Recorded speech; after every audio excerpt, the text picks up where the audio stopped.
Hello বন্ধুরা, আসসালামু আলাইকুম। কেমন আছেন সবাই? শামুস কিচেনে আরও একবার আপনাদের স্বাগত জানাই।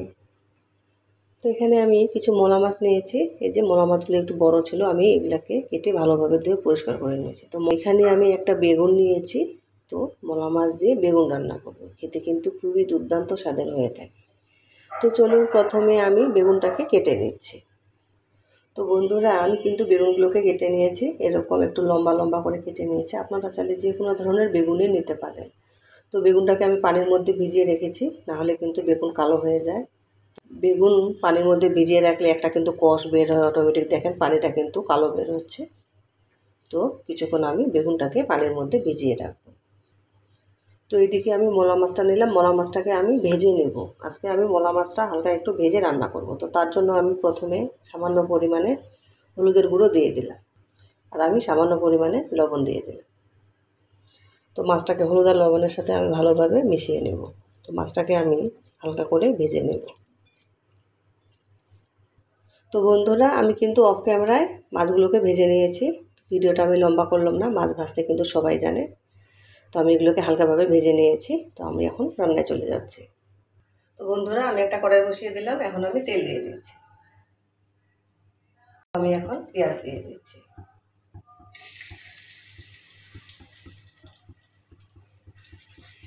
আমার তাড়াতাড়ি শক্ত, এই জন্য আমি সামান্য পরিমাণে লবণ দিয়ে দিচ্ছি।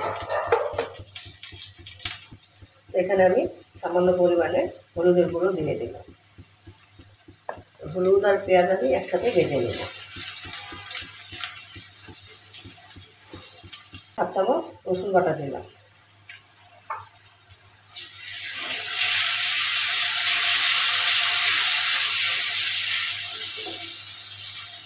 স্বাদ মতো মরিচের গুঁড়া দিয়ে দিলাম। হাফ চামচ দিলাম জিরার গুঁড়া, হাফ চামচ দিলাম ধনিয়ার গুঁড়া। তো এখন আমি মশলাটাকে ভালোভাবে কষিয়ে নেব। তো মশলাটাকে ভালোভাবে কষানোর জন্য আমি এখানে সামান্য পরিমাণে পানি দিয়ে দেব।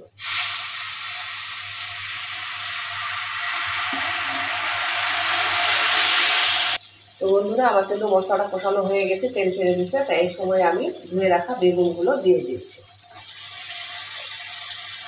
বেগুনগুলো দিয়ে আমি ভালোভাবে নেড়ে দিচ্ছি।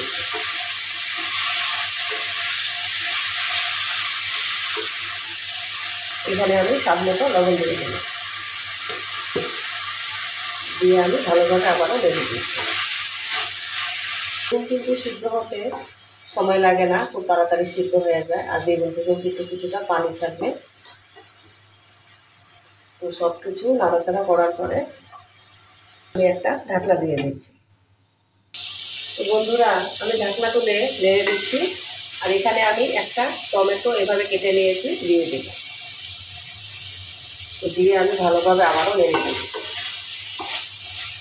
এখন বেগুনটা সিদ্ধ হওয়ার জন্য আবারও ঢাকনা দিয়ে দিই।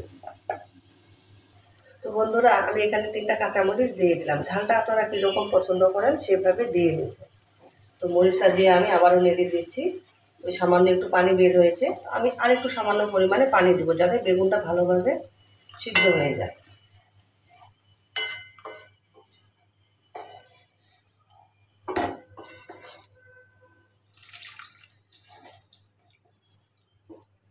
দিয়ে দিচ্ছি। তো বন্ধুরা, আমার কিন্তু ঝোলের মধ্যে বলক চলে আসছে। তো এই সময়ে আমি ভেজে রাখা মাছগুলো দিয়ে দিই।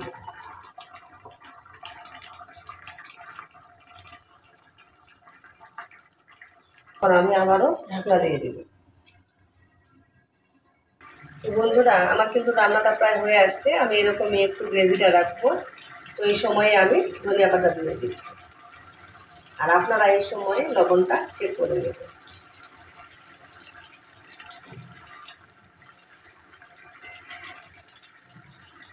এইভাবে ছোটো মাছ রান্না করলেও কিন্তু খুব খেতে মজা হয়ে থাকে। তো আমার কিন্তু এটা হয়ে গেছে, আমি এখন এটা নামিয়ে নেব। দেখলে তো বন্ধুরা, কত সহজে আর ঝটপটভাবে আমি একটা ছোটো মাছের রান্না করে নিলাম। তো ছোটো মাছ কিন্তু এভাবে একটু বেগুন দিয়ে একটু রান্না করলে, ঝোল করে খেতে কিন্তু খুবই স্বাদের হয়ে থাকে।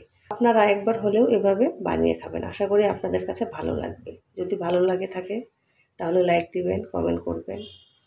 আপনাদের সুন্দর একটা কমেন্ট আমাকে উৎসাহ দেয়। তো এরকম মজার মজার সহজ রেসিপি পেতে আমার চ্যানেলটিকে সাবস্ক্রাইব করে আমার পাশে থাকবেন। সবাই ভালো থাকবেন। আসসালামু আলাইকুম।